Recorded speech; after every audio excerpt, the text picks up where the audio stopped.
നിങ്ങളൊക്കെ ഈ ഉന്നമനത്തില് നമുക്ക് വല്ലാത്ത കണ്ണുണ്ട്, വല്ലാത്ത പങ്കുണ്ട്.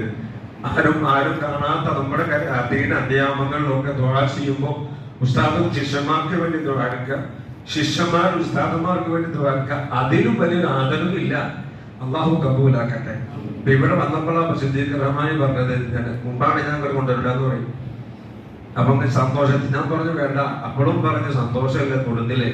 അപ്പൊ നിങ്ങളെ മഹാനായ നബി കരീം സല്ലല്ലാഹു അലൈഹി വസല്ലം അങ്ങനെ സ്വന്തം ഇഷ്ടമില്ലെങ്കിലും ചിലതൊക്കെ ഈ കൊണ്ടുവന്ന ആൾക്ക് വേണ്ടി നബി സ്വീകരിച്ചിട്ടുണ്ട്. ആ ഒരു മാർഗം ഞാൻ സ്വീകരിക്കുകയാണ്.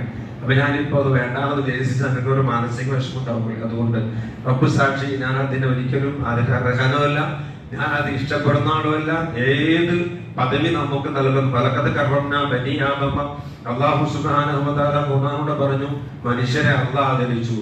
അള്ളാഹുവിന്റെ ആദരം നമുക്ക് നഷ്ടപ്പെടാതെ കിട്ടിയാൽ അതായിരിക്കും നമ്മുടെ വിജയം. അള്ളാഹു നമുക്കൊക്കെ അവന്റെ ആദരവ് നൽകി അനുഗ്രഹിക്കട്ടെ എന്ന് പറഞ്ഞുകൊണ്ട്, അതാ ഞാൻ ഇതിന്റെ മുമ്പ് പറഞ്ഞത്. ഞാൻ ഇഷ്ടപ്പെടുന്നതല്ല. ഇനി ഇവര് ഇങ്ങനെ പറഞ്ഞപ്പോ ഞാൻ ഈ സദസ്സിൽ നിന്ന് വരെ നിരസിക്കുന്നത് ശരിയല്ലാതെ എടുത്തിട്ട് ഞാൻ ചെയ്യണം. അള്ളാഹു താല അതിന് എന്തെങ്കിലുമൊക്കെ ഒരു അപാകത നമുക്ക് പുറത്തു തരട്ടെ. അതുപോലെ ഈ ശിഷ്യഗണങ്ങളെ കാണുമ്പോൾ മനസ്സിന്റെ ആനന്ദം. ഞാൻ ഈ ഇന്നലെ രാത്രി പ്രസവനെ നാളെ മക്കളൊക്കെ വരും. അപ്പോ അവരെ കണ്ട് ആസ്വദിക്കാം. ഞാനിപ്പോ എന്റെ ജീവിതത്തിന്റെ സഹായം സത്യയില്ല എന്ന് പറഞ്ഞാൽ നമുക്കറിയില്ല. എന്താ 60 വയസ്സ് കഴിഞ്ഞു. 60 വയസ്സ് കഴിഞ്ഞാൽ പിന്നെ നമ്മൾ എന്താ പറയാ, അസ്റൽ കച്ച മഗ്രിബ് വരെയുള്ള പോലെ. അസ്റൽ കച്ച പിന്നെ മഗ്രിബിന് എന്താ സമയമുള്ളത്? അല്ലെങ്കിലും നമ്മളൊക്കെ ആയുസ് ബാങ്കൊടുത്ത് ഈ കാമത്തിന്റെ സമയം അത്ര ഉള്ളൂ. ബാങ്കൊടുത്ത് കഴിഞ്ഞാൽ ഈ കാമത്തിന് ഇവിടെ 20 മിനിറ്റാണ്, ചിലവിടുത്തെ 15 മിനിറ്റാണ്.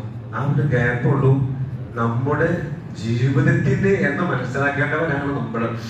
അപ്പൊ ബാങ്ക് കൊടുത്ത് ഇനി നമ്മൾ പിന്നെ മയ്യത്ത് നിസ്കരിക്കാനുള്ള സമയം കുറച്ചേ ഉണ്ടാവുള്ളൂ എന്ന് പറയാം. അപ്പൊ അതുകൊണ്ട് അല്ലാഹു സുബ്ഹാനഹു വ തആല നമ്മുടെ ഈ ഒരുമിച്ച് കൂടൽ ഒട്ടനവധി ഖൈറും ബർക്കത്തും നൽകട്ടെ. ഇതൊക്കെ കാണുമ്പോൾ നമ്മുടെ പ്രേക്ഷിച്ചൻ നവാസ് റഹ്മാനി അവന് ഇപ്പൊ നമ്മുടെ കൂടെ വരുന്നതാണ്. പക്ഷെ അവനൊരു വലിയ അസുഖം, നാവിന് ക്യാൻസർ ബാധിച്ച് അവൻ മരിച്ച് നമ്മളൊക്കെ പോയിരുന്നു. അല്ലാഹു തആല അവന് മഗ്ഫിറത്ത് നൽകട്ടെ, റഹ്മത്ത് നൽകട്ടെ. അതുപോലെ വേറൊരു മുഹമ്മദ് കുട്ടി അല്ലെ, അഹമ്മദ് കുട്ടി, പിന്നെ ഒരു കുഞ്ഞും മുജീബ്